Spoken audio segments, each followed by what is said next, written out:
ñi ñëw rek jël ki nga xam ne moom mooy donc voilà Bara Dolly. Assemblée nationale daf ko daa boole ak prise d'urgence lan moo tax tey defu ko nag mais yaakaar loolu pièce la boo xamante ni askan war na ko xam parce que 2017 président la bi fi nekkoon bi muy déposé pour maanaam def projet de loi pour ñu ubbi Assemblée nationale def section extraordinaire daf ko boole woon ak benn décret boo xam ne dafa wax ne ñu def ko procédure urgence bi yoon Bassirou Diomaye Faye sàkkuwu ko ci Assemblée nationale mooy sàkkuwut urgence bi te urgence bi dafa war a ànd ak li nga xamante ni mooy décret bi ak loi bi léegi nag comme urgence bi président de sàkkuwu ko Assemblée nationale moom mën naa jël temps mais man la ma gëm en tant que membre du bureau mooy wax naa ko président wax naa ko ñi ma wax mooy bu ñu dajee tey nañu jàpp commission suba pour dimbale sénégalais ñu génn ci jafe-jafe yu dund parce que ñun yàkkamte nañ jóge ci lii dem ci leneen ndax tas gi moom allah kulli alin ñun ñii bëgg nañ mu tas ndax ku ne xam ne 2006 bi ñu koy wotee d'accord woon ci ñu taf ko bi nga xamante ni loi yi mi ngi ñëw 2017 ba fi may waxee mosu ñoo wote man bis bi nga xamante ni mooy tax ñaari institutions yu dox mais 15 milliards yooyu xaj na ci askan wi loolu moo tax loi bi ñëw na ci temps nañu ko tas ñun bu ñu ko tasee ba pare le 12 bi nga xam mooy septembre bisub le 13 président de la république tas Assemblée nationale ñu dem ci ay élections anticipées parce que loolu mooy demande sociale nit ki tamit bu fekkee da nga am promesse de campagne mu nekk demande sociale boo xam population moo ko sàkku kenn ko da nga war a ànd sa ngor ak sa dignité nga xamante ni ñi fi nekkoon lii bañ koy def population moo leen ko joxoon jóge nañ fi population joxaat na ñiy baat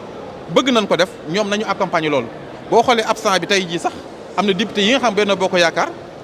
d'accorduñ ci bañ ngee tas mais ñi mu ñoo toog te ñoom ñi ngi bëgg a def benn programme boo xam ni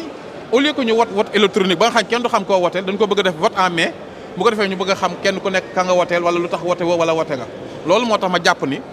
buñ koy wote adduna bépp nañu taxaw jël témoignage xam ni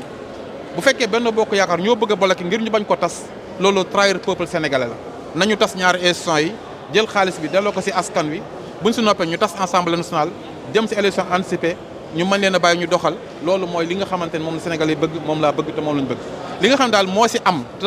moo xam ne sénégalais war nañ koo xam mooy loi bi muy ñëw Assemblée nationale le 26 la ko président de la république signé ak premier ministre Ousmane Sonko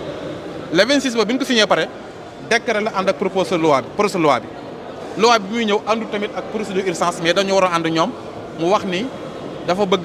fii ak ñetti fan loi bi jàll comme président sàkkuwu ko nag ñun député yi am nañ sañ-sañu 15 jours waaye man bëgguma mu diire dama bëgg maanaam li nga xamante ne moom lañ ko def ñu def ko mu gaaw moo tax bu ñu dajee tey ci bureau bi dañuy jéem a xool nan la ñu mën a waxtaanee bu fekkente comme ñun amuñu majorité waxtaan lay mën a doon ak waa Benno Bokk Yaakaar ñu jàpp commission bi suba bu ñu jógee suba lundi ñu def plénière pour ñu jàll loi bi di woo Sénégal yi ak député yëpp nan ko wote parce que wote ko nag mooy wote li nga xam mooy intérêt Sénégal. c'est vraiment jërëjëf.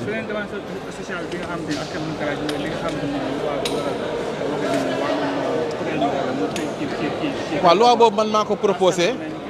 man maa indiwaat pour ñu def peine de mort en tant que député du peuple nekkal fi askan wi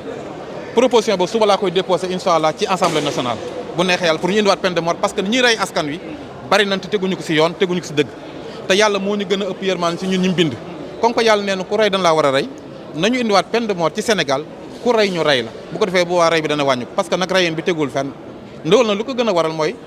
ñàkk xam-xam ñàkk formation ñàkk liggéey nit bu amul liggéey amul moyen dana rey nit pour jël alalam loolu nag état yi responsable ci moom pour mën a fexe ba ndaw ñi am ay liggéey amul xëy par ñu former leen jàngaloo leen ci war a merci jërëjëf. merci beaucoup.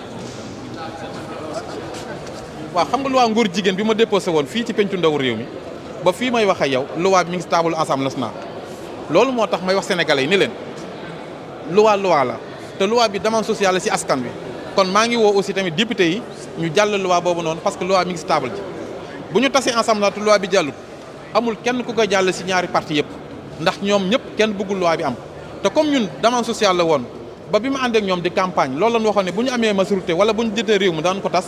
daan ko jàllale ñoom jot nañ réew mi ci ñoom laa bokkoon àndoon ak ñoom ba am majorité ba am leen am ni nañu jàppale ma ci loi bi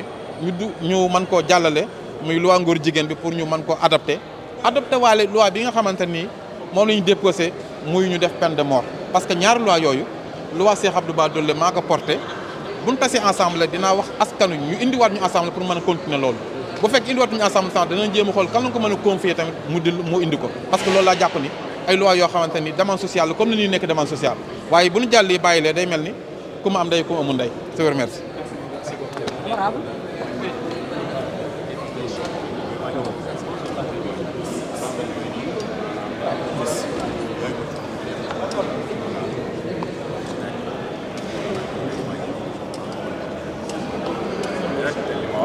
rationalisation mooy wàññi fonctionnement dugal ko ci fonctionnement. ndax jëlee fi ñaari kuréel yooyu dina am njeexital ci doxalin réew mi. loolu analyse publique la rek analyse publique mooy li ma la wax leer naññ laa la wax ci ku nga xam ne dégg na am na dégginu administration publique maanaam booy wàññi fonctionnement yooyu yi ma tudd ñoon yëpp ngay wàññi jëlee ko ci fonctionnement dugal ko ci investissement bañ ko jëlee ci fonctionnement dugal ko ci investissement loolu moom mooy solop administration publique xel la xalaat la jàngat la tamit xam-xam la. kon dafa mel ni àndoo ci li ñu war a jëlee genre institution. waxuma waaw waxuma dé bu ma wax loolu ma wax damay wax administration publique noonu laay tàmm fonctionner bu ma xam depuis ay at li may wax dama koy teg ci technique laa wax nag ku ko mën a comprendre ko ku ko mënul comprendre nag.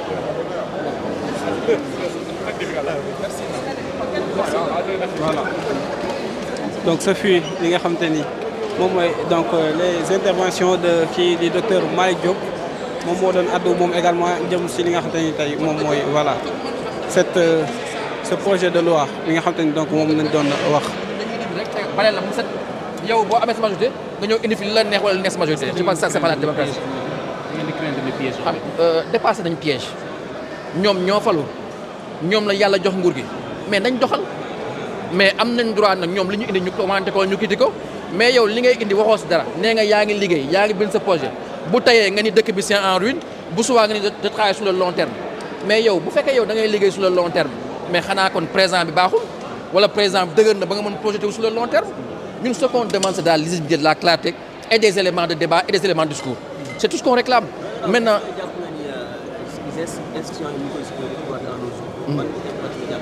moom laa lay wax ni c'est la preuve que le Sénégal n'est pas une grande démocratie. Arrêtons de donner des leçons. Nous ne sommes qu'une démocratie électorale, voire électoraliste. Ce que nous savons faire, c'est organiser des élections et faire des alternances. Nous ne savons même pas équilibrer des institutions sur le long terme. Et je pense que c'est un des grands défis de notre démocratie. C'est un pays qui a des institutions stables, équilibrées, viables, pour que bu ñu waxee ñu ne on a une intangibilité du mandat, ñu xam ne qu'on a aussi une intangibilité des institutions. Je pense que c'est un des défis. Est-ce qu'il n'y aurait pas une incohérence de votre part si vous refusez de voter cette loi? D'autant Mais plus que vous aviez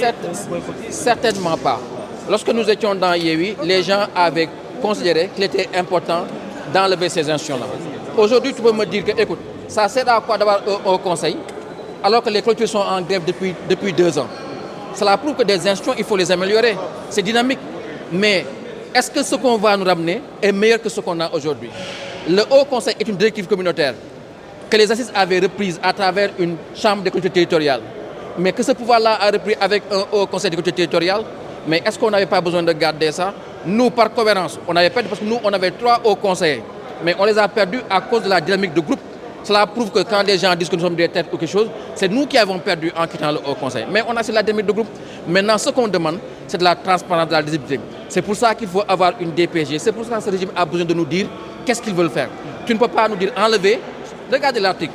On change juste la constitution, l'article en nous disant que maintenant les institutions de la République, c'est le gouvernement, c'est le président et c'est l'Assemblée.